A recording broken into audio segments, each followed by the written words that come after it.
네, 이사야 61장에 있는 말씀은 이스라엘 백성이 바벨론 포로로 잡혀갔다가 이제 70년 만에 다시 회복이 되어져서 이제 이스라엘 백성이 상하고 찢기고 이러한 마음들이 치유되면서 이스라엘 성읍으로 다시 돌아올 그런 예언의 말씀도 되고요. 근데 우리가 알다시피 이사야 선지자는 히스기야 왕 때 같이 사역을 했었고 이들이 포로로 잡혀가기 전에 이미 므낫세 왕 때 죽었습니다.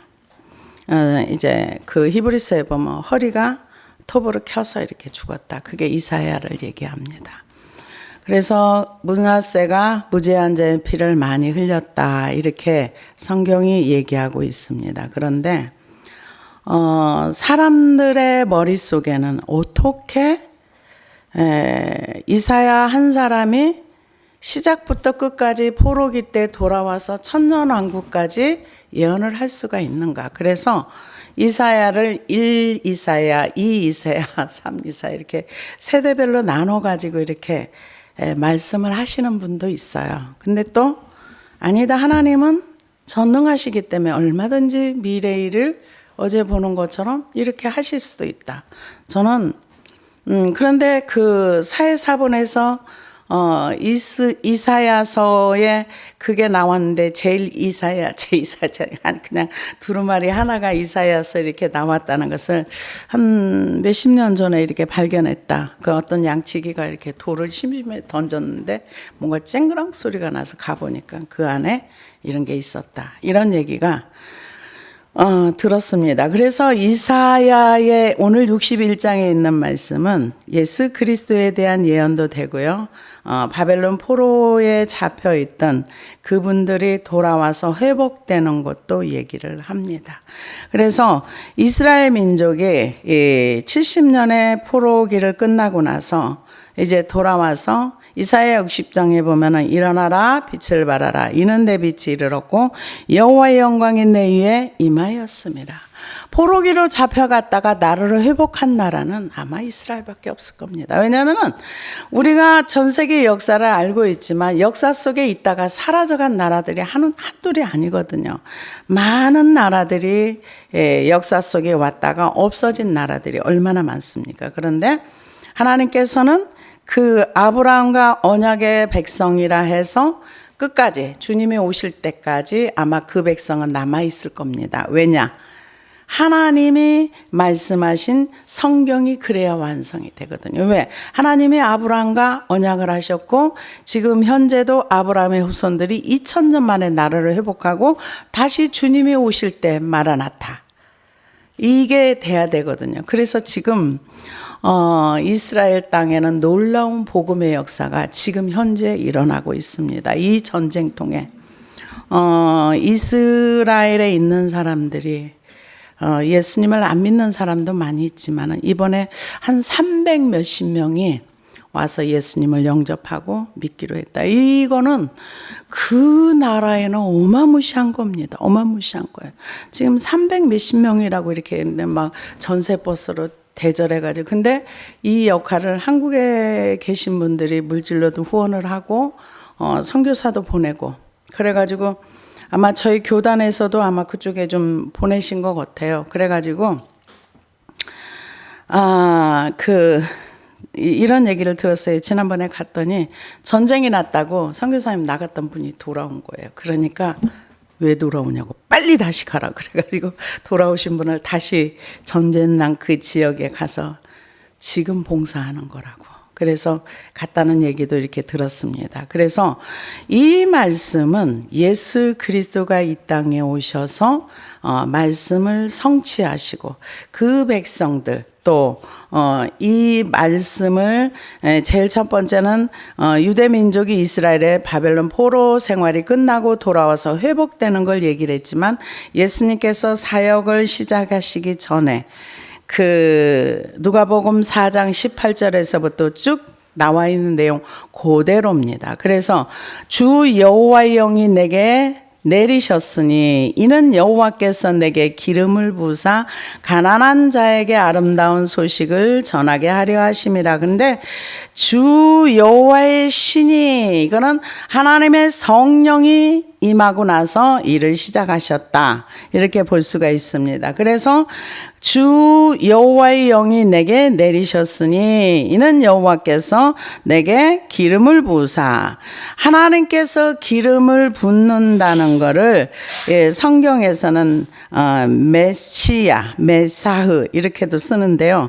이미 700년 전에 이사야 선지자가 예수님이 이 땅에 오셔서 기름 부음을 받고 이런 역할을 할 것이라는 걸 예언을 이미 해 주셨습니다. 그래서 1절에서 3절까지는 메시아의 사역의 결과를 나타내는 것을 얘기하고요. 4절에서 9절까지는 메시아의 사역으로 인한 기쁨이 있는 걸 얘기하고 있습니다. 그래서 이스라엘 백성을 향한 예언임 동시에 지금 현재 우리에게도 해당되는 그런 말씀이라고 볼 수가 있습니다. 그래서 예수님이 공생의 사역을 시작하시기 전에 세례 요한에게 세례를 받으시고 그때 하늘로부터 음성이 오고 그러고 나서 기름 부음, 성령의 비둘기 같이 임하는 것을 봤다. 그래서 마샤흐라고도 하고 이걸 메시아라고도 합니다. 그래서 이 기름 부음을 얘기할 때, 그래서 기름 부음을 받는 사람은 선지자, 또 왕, 그리고 제사장, 이 세 부류의 사람들이 이제 그 기름 부음을 받습니다. 그래서 주 여호와께서 내게 기름을 부으사 가난한 자에게 아름다운 소식을 전하게 하시고, 이게 가난한 자라는 그 뜻 속에는 아나임이라고 하는데 상처나 억압으로 인해서 고통을 당하는 자라는 뜻도 있고, 낙담 중에 있는 포로된 이스라엘 백성을 뜻할 수도 있답니다. 근데 가난한 자의 원래의 뜻은 겸비한 자. 그러니까 겸비하다는 것은 예수님께서 처음에 산상복음을 말씀하실 때 심령이 가난한 자는 복이 있나니 세상 것으로 채워지지 않는 가난한 마음. 겸비하다는 것은 세상에 아무리 많은 걸 가지고 있어도 내가 스스로 높아지지 않는 낮은 마음의 소유자라는 그런 뜻이 있다고 볼 수가 있습니다. 그래서 기름을 부으사 가난한 자에게 아름다운 소식을 전하게 하려 하심이라. 나를 보내사 마음이 상한 자를 고치며, 마음이 상했다는 것은 상하다는 단어는 도자기나 질그릇을 땅에 던져 깨트려 산산조각이 나는 것을 뜻합니다. 그래서 이 심장이 깨어지고 부서지고 상처로 인해서 아픈 사람, 근데 상처로 인해서 아픈 사람은 사납습니다. 그래서 이 상처를 많이 받은 사람은요, 일생을 이 상처가 치유가 안 된 피해자로 살아요. 그런데 이 예수님께서 이 땅에 오셔서 마음이 가난한 자에게 아름다운 소식은 복음을 얘기하는 거고, 그리고 마음이 상한 자, 이를 고치며, 마음이 상한 자라는 건 피해자로서 일생을 살 수 있는 사람이 예수 그리스도를 만나고 나면 피해자의 삶이 끝난다는 거예요. 고치며. 그래서 저도 이게 고쳐지는 줄 알았어요. 그랬더니 아무든지 나를 따라오려거든 자기를 부인하고 자기 십자가를 지고 나를 쫓을 거야. 옛사람은 아무리 좋아도 그거는 다 십자가에 못 박아서 처리되는 거예요. 상한 심령, 마음이 상해서 그 상처로 인해서 일생 피해자로 살 수 있는 사람이 예수 그리스도를 만나고 이 상한 마음을 예수님의 때 가져갈 때에만 해결되는 거예요. 안 가져가면 해결 안 돼요. 교회 그냥 와서 앉아 있다고 상한 마음이 고쳐지는 거 아닙니다. 예수님이 이스라엘 백성을 향해서 뭐라고 말씀하셨습니까? 예루살렘아, 예루살렘. 예수님 우셨어요. 내가 너희를 암탉이 병아리를 품같이 내가 너희를 품으려고 한 적이 몇 번이었더냐. 그런데 너희가 원하지 아니하였다. 아무리 예수님이 십자가에서 우리를 위해서 죄값을 다 지불했어도 우리가 상한 마음이나 이런 걸 가지고 가지 않는다면 나는 여전히 피해자고, 나는 여전히 억울하고, 나는 여전히 그 가운데서 누군가를 미워하고 늘 화내고 살아야 되는 거예요. 근데 하나님은 고쳐주신다 그랬어요. 근데 왜 안 고쳐지는가? 안 가져가서 그런 거예요. 안 가져가서. 고치며 포로된 자에게 자유를. 포로된 자는 물론 이스라엘 백성이 70년 포로 생활했어요. 그 포로로 간 이유가 뭐예요? 하나님을 버리고 우상을 숭배해서 죄를 따라갔기 때문에 포로가 된 거예요. 그러니까 이게 포로라는 게 죄의 포로를 얘기하는 거예요.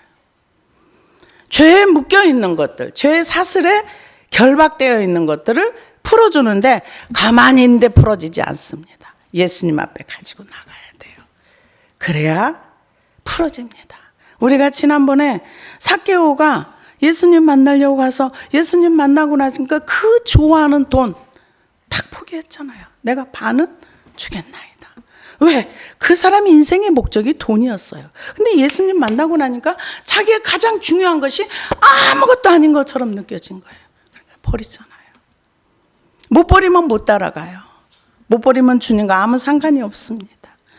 그래서 포로된 자에게 자유를, 예수님이 진리를 알지니 진리가 너희를 자유케 하리라. 이 땅에 있는 많은 사람들은 성경에 보면은 악인에게는 평강이 없다 그랬어요. 평강이 없다 보니까 뭔가 쾌락을 찾아가는 거예요. 뭔가 즐거움을 찾아가는 거예요. 그래서 사람들이 왜 죄를 그렇게 사랑할까? 가만히 묵상해 보니까 죄에 즐거움이 있는 거예요. 죄에 낙이 있는 거예요. 이건 제 얘기가 아니라 성경에 있는 내용입니다. 즐거움을 찾아가다 보면은 부자와 나사로처럼 잔치하다가 지옥에 떨어집니다. 노는 거 너무 좋아하지 마세요. 좋지 않습니다. 그래서 이 포로된 자에게 자유를, 갇힌 자에게 노임을 선포하며, 어디에 묶여있고 갇혀있는 거죠. 근데 묶여있고 갇혀있는 사람은 자기가 묶여있고 갇혀있는지를 몰라요. 그래서 나올 생각도 안 해요. 우리가 갇혔다는 얘기를 한다면은 성경에서 예수님께서 직접 하신 말씀, 1만 달란트 받은 자가 주인한테 탕감을 받았어. 100데나리온 받은 자기한테 빚진 자를 탕감을 안 해줬어. 그랬을 때 그 감옥에 도려넣어라. 우리가 누군가를 용서하지 않으면 미움의 감옥에 갇힙니다. 그래서 누군가를 용서하라는 거는 그 사람을 위해서 용서하라는, 나 자신을 위해서라는 거예요. 용서하지 않으면 감옥에 갇혀서 못 나와요. 인간의 힘으로는 나올 수가 없어요. 오직 예수님께서 그 모든 것을 다 지불하신 그리스도의 은혜로만 나올 수 있는 것입니다. 그래서 갇힌 자에게 노임을 선포하며, 예수님께서 이 땅에 오셔서 예루살렘 자기 나사렛 회당에 가가지고 이 말씀을 누가복음 4장 18절에 쭉 얘기할 때 사람들이 화냈어요. 그래서 낭떠러리로 밀쳐 떨어뜨려요. 왜 그랬어요? 예수님이 사람들의 죄를 지적하거든요. 사람들한테 악하다고 하거든요. 바리새인들을 칭찬해 줘야 되는데, 바리새인 너네 그렇게 하면 안 돼 이러고 자기네들이 죄인이라고 하는 세리와 창녀들과 함께 어울리는 예수님이 견딜 수 없는 거예요. 그래서 이 예수님이 사역을 하셨던 거고, 예수님이 직접 이것은 나에게 해당되는 얘기다, 그리고 직접 말씀을 하신 내용입니다. 그러면서 여호와의 은혜해와 우리 하나님의 보복의 날을 선포하며 모든 슬픈 자를 위로하되. 이게 은혜해라는 건 여러분 지금 저와 여러분들이 살고 있는 이 시대가 은혜의 시간입니다. 지금이 구원받을 만한 때고, 지금이 포로된 자가 자유로울 수 있고, 상처받은 자가 상처에서 자유로울 수 있고, 갇힌 자가 풀려날 수 있는 은혜의 때인 거예요. 이 은혜가 유한합니다. 무한하지 않습니다. 제가 며칠 전에 어떤 우리나라 사람은 아니에요. 근데 하나님이 이제 그 적그리스 통치 시대 때 들어가서 그 상황을 이렇게 보여준 걸 보니까 너무 실감이 나는 거예요. 왜냐? 그럴 것 같아요. 이번에 이스라엘과 팔레스타인 전쟁을 할 때요. 비행기가 그 팔레스타인 지역을 이렇게 쭉 한번 이렇게 지나가고 나면은 그 사람의 모든 얼굴이 다 스캔이 돼서 그 중에 팔레스타인 하마스 사람인지 아닌지를 금방 구별을 한답니다. 그래서 몇 사람이 거기에 팔레스타인 그 난민 중에 섞여 있는지를 알 수 있을 만큼 이게 저는 드론인 줄 알았더니 비행기가 한 바퀴 이렇게 쭉 돌면 다 스캔이 돼서 그래서 AI가 그걸 다 분석을 한답니다. 그런 그게 있는데요. 앞으로 적그리스도 통치 시대가 된다면 표를 받은 사람인지 안 받은 사람인지 쭉 한번 스캔하면 그냥 알아버린대요. 그래서 남아있는 사람들에게 만약에 표를 받지 아니하면 매매 못하는 거는 기본이고요. 발견되었다. 표를 끝까지 안 받는다. 재산을 다 빼앗아가고 모든 것을 다 아무것도 할 수 없이 죽을래 표 받을래. 정말 성경에 나와 있는 그 내용들이 너무 실감이 나더라고요. 그러면서 정말 이 예수님을 진짜로 믿고 목숨을 내놓으면 순교가 되는 거고, 근데 이제 그때는 전쟁이 나고 핵전쟁이 나고 바이러스가 창궐하고 그러고 나서 생화학 무기가 사람들에게 뿌려지고 해서 사람이 살기가 너무 어려운. 그 가운데서도 표를 받는 사람이 있고 안 받는 사람이 있는데 안 받는 사람들을 얼마나 표적을 잘하니 그때는 이미 기계들이 AI들이 사람의 형상을 비슷해서 사람들과 함께 같이 일도 하고 그래서 그 얘기를 이렇게 하는 걸 보면서 야 지금이 구원받을 만한 때요. 지금이 우리가 포로에서 자유할 때요. 이게 유한하지 않다는 거. 이번에 누가 그러더라고요. 핵전쟁 입구까지 갔는데 여기에서 스톱이 됐다. 여러분 핵전쟁 하면은 이제 지구 끝나는 거예요. 3차전이라서. 그래서 지금 우리는 은혜 받을 만한 때요. 지금 하나님 앞에 나아가서 나의 영혼을 위해서 지금 나를 하나님과 나 사이에 막힌 담들어 허물고 고칠 건 고치고 자유할 건 자유하고 그래서 지금 여호와의 은혜와 우리 하나님의 보복의 날을 선포하며 모든 슬픈 자를 이루어야 돼. 하나님의 보복의 날이 재림에서 심판하는 거예요. 그때는 하나님을 우습게 여기고 하나님을 멸시하던 모든 사람들이 다 심판하는 때입니다. 그래서 이것을 선포하는데 예수님이 이 땅에 오셔서는 이 말씀은 빼셨어요. 은혜까지만 얘기를 했어요. 그래서 여호와의 은혜와 우리 하나님의 보복의 날을 선포하여 모든 슬픈 자를 위로하되 무릇 시온에서 슬퍼하는 자에게 화관을 주어 그 죄를 대신하며 기쁨의 기름으로 그 슬픔을 대신하여 우리가 회개하다 보면은 슬퍼해요. 근데 하나님께서 은혜로 기쁨의 기름을 부어준다는 거예요. 기쁨의 기름을 부어주며 기름으로 그 슬픔을 대신하며 찬송의 옷으로 그 근심을 대신하시고 우리가 찬송의 옷을 입음으로 인해서 그 기쁨을 이제 더하여진다 이런 얘기가 될 수가 있겠죠. 그래서 슬픔을 대신하고 근심을 대신하고 우리는 근심을 하면 안 되는 거예요. 하나님의 백성들은 걱정이나 근심 속에 있는 거 하나님 원하지 않으세요. 왜일까요? 가시와 엉겅퀴는 저주의 상징입니다.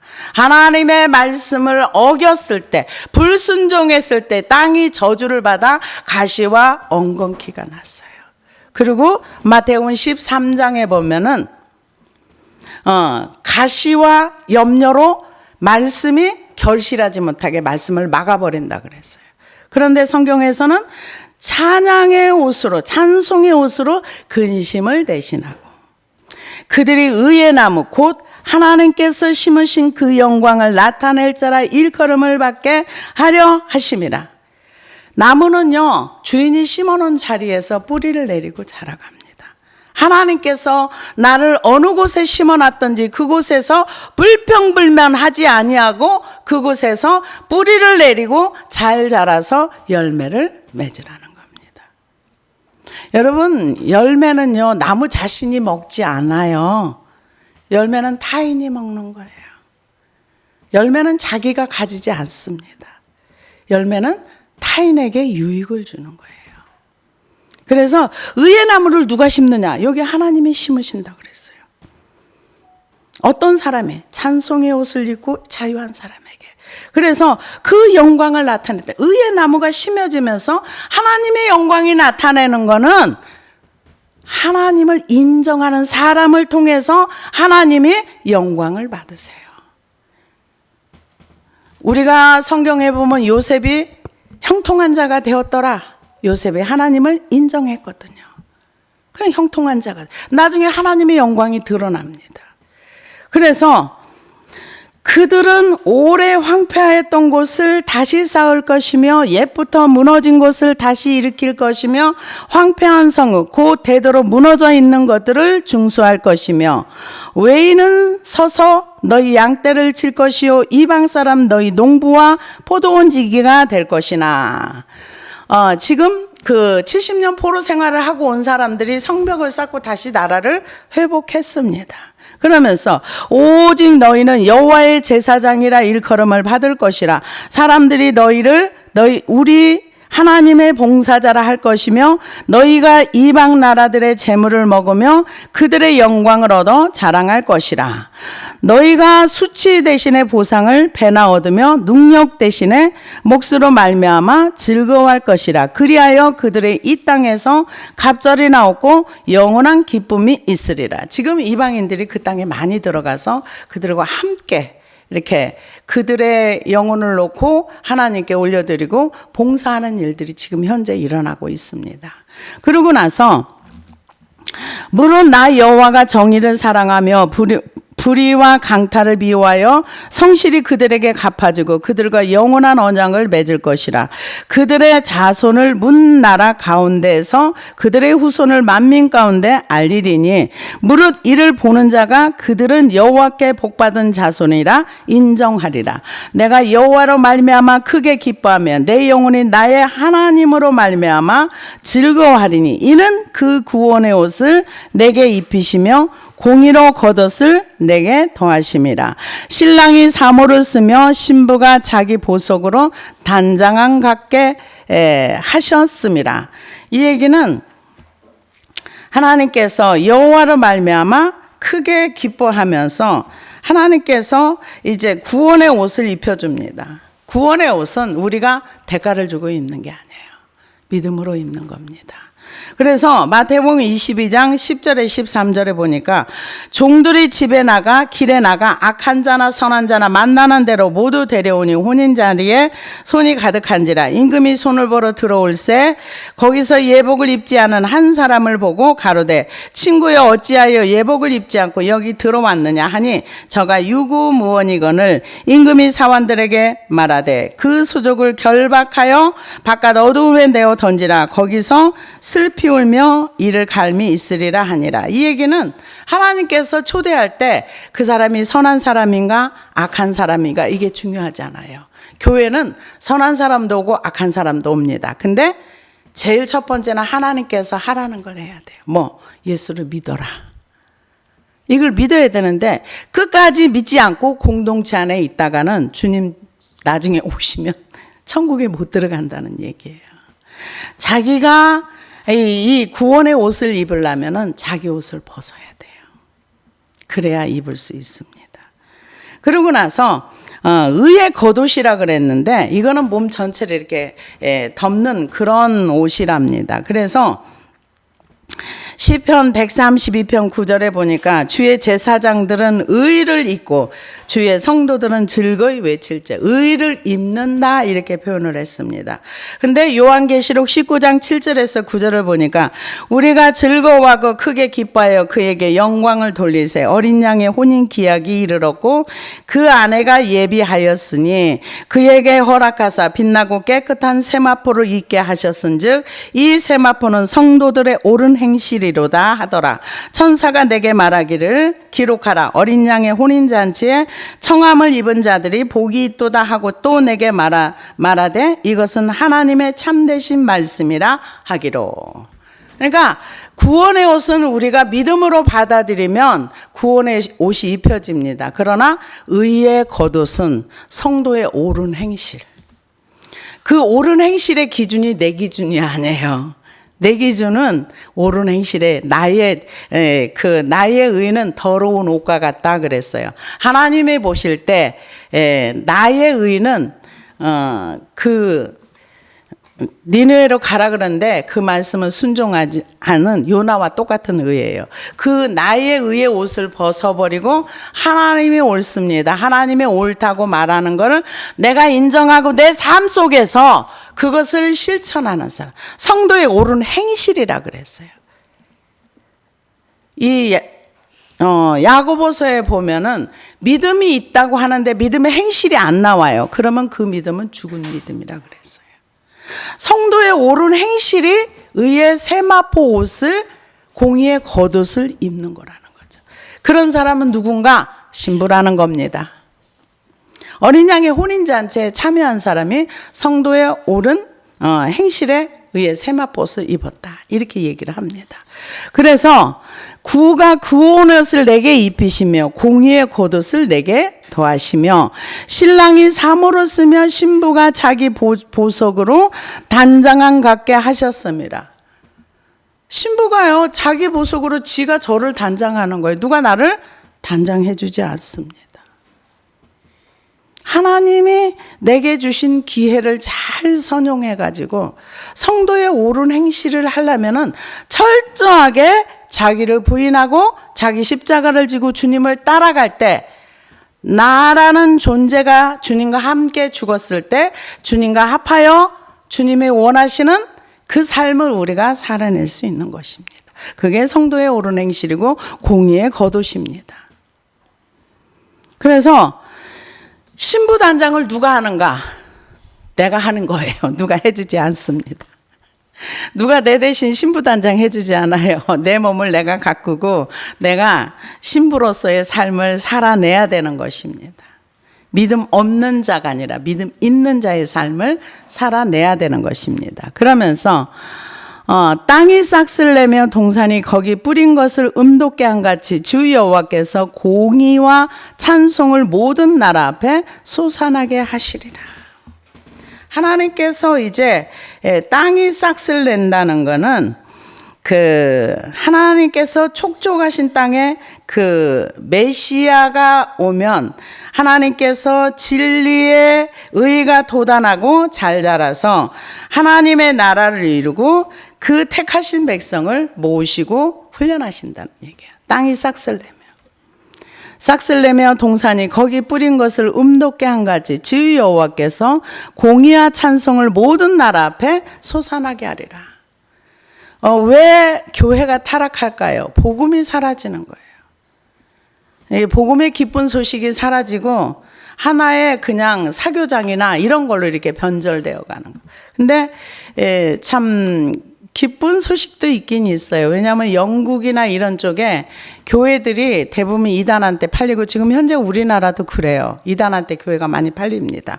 그런데 이단한테 팔리고 이슬람한테 팔리는데 그리고 술집으로 팔리는데 한국의 목사님들이 그곳에 가셔서 이단한테 팔렸던 교회를 사서 다시 교회를 회복하는 그런 역사들이 일어나는데 우리도 우리나라에 그 이단이나 지금 저쪽으로 어마무시하게 이단들이 이렇게 왕국을 이루고 있더라고요. 그래서 우리가 기도를 많이 해서 이런 부분을 좀 하나님 앞에 아뢰어야 되지 않을까 이런 생각을 하게 됐습니다. 그래서 이사야 61장에 있는 말씀은 지금은 우리가 은혜의 때라는 거예요. 지금 포로된 자가 자유해야 되고, 지금 마음이 상한 자가 지금 고침을 받아야 되고, 이거를 주님의 재림 때까지 갖고 가면 안 된다는 거죠. 이 땅에 남지 말라는 얘기죠. 하나님께서 우리에게 하라고 하는 모든 것들을 다 구비해 놨어요. 우리가 원해야 근데 이걸 얻을 수가 있어요. 나는 가만히 있는데 누가 내 대신 가서 내 상한 마음을 하나님께 가지고 나가지 않으며, 내가 포로되어 있는 걸 누가 대신 가서 포로를 풀어주지 않는다는 거죠. 갇혀 있는 것도 내가 감옥문을 열고 예수님이 이미 모든 값을 다 지불하셨기 때문에 그 나머지는 내 몫이라는 거예요. 교회 나와 있다 그래서 모든 것이 가만히 있는데 저절로 되는 거 아무것도 없습니다. 예수님께서 우리가 가만히 있으면 눈물을 흘리세요. 예루살렘아, 예루살렘아, 암탉이 병아리를 품은 같이 내가 너희를 품고 가려고 하는데 너희가 원하지 않았도다. 우리가 원하지 않으면 주님 슬퍼하세요. 그래서 우리가 정말 예수님을 원하고 하나님을 원하고 하나님의 말씀대로 살기를 원하고 시편 119편에 보니까 하나님의 은혜를 구하고 또 구할 때 그 은혜가 온다.